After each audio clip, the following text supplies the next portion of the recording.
अहम खबर अपने नाजरीन तक पहुंचाएंगे। आईसीसी वनडे वर्ल्ड कप के हाई वोल्टेज मुकाबले में भारत ने पाकिस्तान को शिकस्त दे दी है। 192 रन का हदफ भारतीय टीम ने बासानी अबूर कर लिया। कौमी टीम अहमदाबाद के मैदान में बड़े मुकाबले में मुकम्मल तौर पर नाकाम दिखाई दी। ना बैटिंग चली और ना ही बॉलर्स छोटे हदफ का दिफा करने में कामयाब रहे। भारतीय कप्तान रोहित शर्मा ने 86 रन की शानदार इनिंग खेली।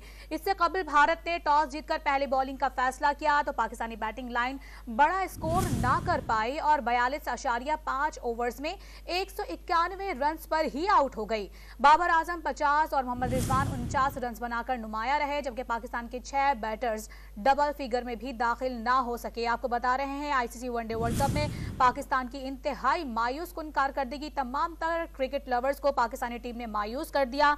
हाई वोल्टेज मुकाबले का सबको इंतजार रहा, लेकिन इस बार पाकिस्तान की परफॉर्मेंस इंतहाई मायूस कुन दिखाई रही और भारत ने पाकिस्तान को आसानी शिकस्त दे दी। 192 रन का हदफ बासानी अबूर कर लिया। कौमी टीम अहमदाबाद के मैदान में बड़े मुकाबले में मुकम्मल तौर पर नाकाम दिखाई दी। इसी पर बात करेंगे। हमारे साथ मौजूद हैं sports anchor person Abdul Gaffar, कैसी ओवरऑल परफॉर्मेंस देखी आपने आज के मैच में?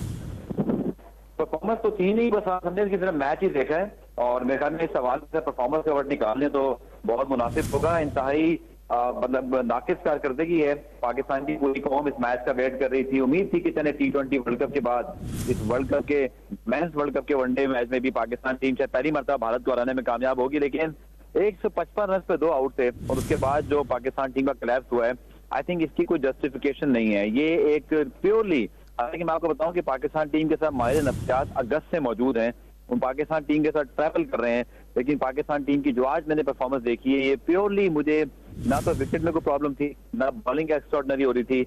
ऐसे लग रहा था जैसे पाकिस्तान टीम भारत के खौफ में मुब्तला है। वो खौफ जो भारत का वर्ल्ड कप में हम पर एक अरसे से मतलब कायम है, उसी खौफ के हाथों ये टीम आज गिरी है। हालांकि बाबर रिजवान की जो तीसरी विकेट की पार्टनरशिप है उसने इस मैच में काफी हद तक पाकिस्तान की वापसी कर दी थी, लेकिन आप अगर मुझसे एक खुलासा पूछें तो आई थिंक पाकिस्तान इस मॉडर्न डे क्रिकेट के लिहाज से नहीं किया। हमारे बैट्समैन जब खेलते हैं, चाहे वो इमामुल हक हो, अब्दुल्ला शफीक अभी नए हैं, या जब रिजवान बाबर ने भी जब सेट होने के बाद अब जिस तरह आउट हुए, ऐसे लगता है जैसे इस दौर में जो 350-400 रन की क्रिकेट हो रही है हम इससे बहुत दूर हैं। ये एक रियलिटी है जो हमें मानना पड़ेगी कि हम छोटी टीमों को हरा देते हैं। जब बड़ी टीमों के जब मेन प्लेयर्स नहीं होते तो तब हम उनसे मैच जीत जाते हैं, लेकिन बड़े मैचेस में बड़े मौकों पर हमारी टीम एक मरतबा फिर एक्सपोज हुई है।